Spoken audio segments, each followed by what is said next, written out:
Başka lakma. Gülünden ama başlık. Evine de adamdır da başlık değil ya. Bılgak gidip varım. Otur yerinde. Duran hele. Ödem ilk falan verir. Ne biz de adamdır da. Assalamu aleyküm başlık. Aleyküm. Qatiya da yaptın da o. Havay işler ne de ana. Her vakit bir geliyor. Yatıp 5-6'da geliyor dedim. Katıya adam. Uyanadık ne mi? Ödem ya adamdır da. Ya otur verdi. Ilgam. Zinkillet olsun yerinde. Tur. Cuma, var maşina bak kaçsana. Niye var ya? Başlık değil o. Başlık diyende ne adamız ya adamdır da. Bir vat diyende ılgap durmalıyla atma ama. Gidin hele geç yerine. Başlık değil de. Durun ne mi var? Adamız ya adamdır da. Yatıp geliyor yani.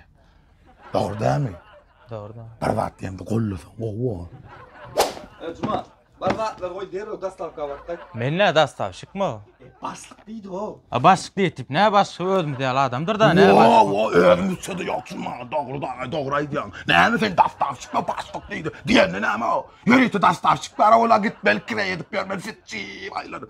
Benim ne mi yerimde işlemeli mi o? Başlık değildi. Diyenli ne mi başlık özüm diye adamdır da. Sen ne mi? Ben aydım kollu da o.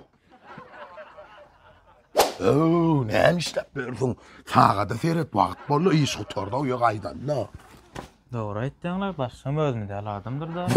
Vah, başka özümüz şöyle yok o gibi. Beşten alttan son geliyor derim. Monet diye bir de başka. Onlar yanlardı mı abi? Doğru ettiğin özüm diye adamlar başlık. Vah, özümüz şöyle yok o ne ama. Artık maç aylık veriyen, üstüne koşup veriyen vakti var mı? Doğru ettiğinler özüm diye adamlar. Vah, adam amen de uğradın o.